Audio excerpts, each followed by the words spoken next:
Ethiopia moves to allow foreigners to own buildings, property rights, for first time since 19,741.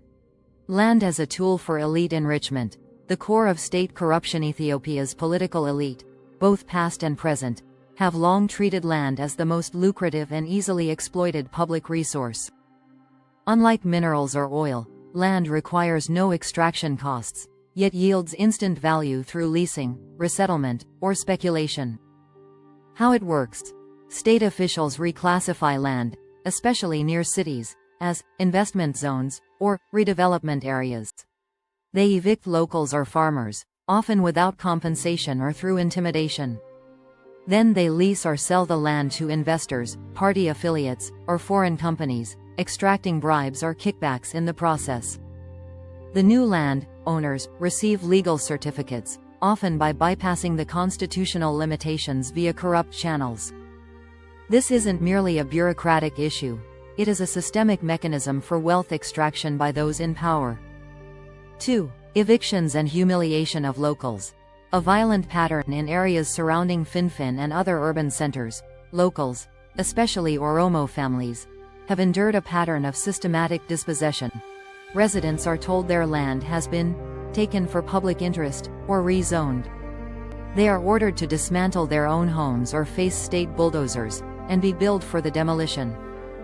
Compensation, if given, is often symbolic, delayed, or denied.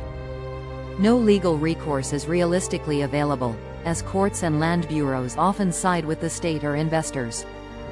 This practice undermines the Constitution's promise of equitable land access, and in reality, exposes how land to the people has become land to the regime and its allies. 3. Land as war financing. Fast cash for a regime in crisis with multiple conflicts erupting across the empire, especially the ongoing war between the Oromo Liberation Army, OLA, and the regime. The state is desperate for liquidity. Why land becomes the easiest funding source. It doesn't require international loans or IMF approval. It can be turned into instant foreign currency via deals with Gulf investors, Chinese firms, or domestic oligarchs. The process is largely untraceable and unaccountable, allowing officials to pocket large portions. In effect, Oromo land is being liquidated to fund the very war being waged against its people. 4. The historical grievance.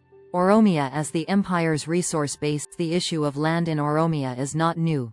It is central to the historical grievance of Oromo people under the Ethiopian imperial project. Historical context. During the late 19th century conquest of Oromia under Menelik II, land was seized and distributed to the nobility, soldiers, and church.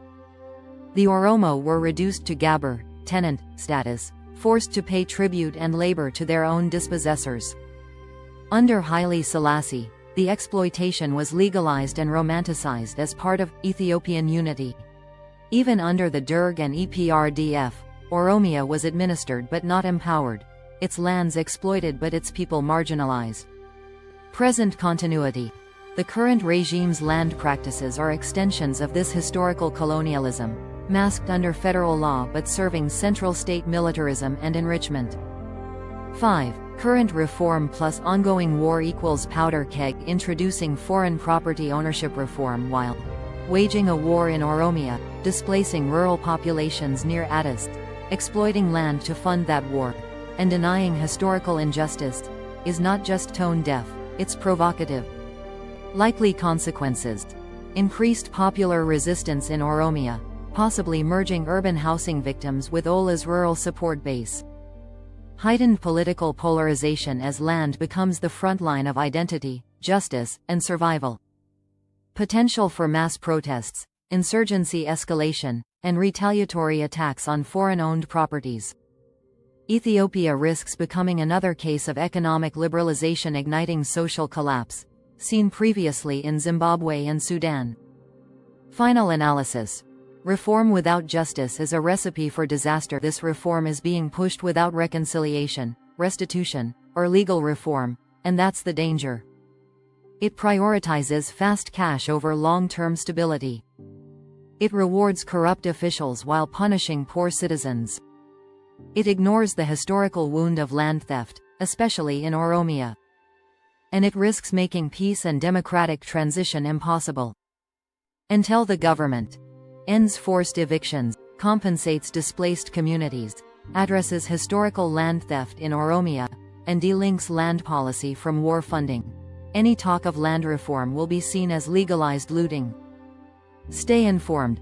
Subscribe for deeper insights, share this with your network, and help spread clarity where spin dominates. Informed citizens are the foundation of real change.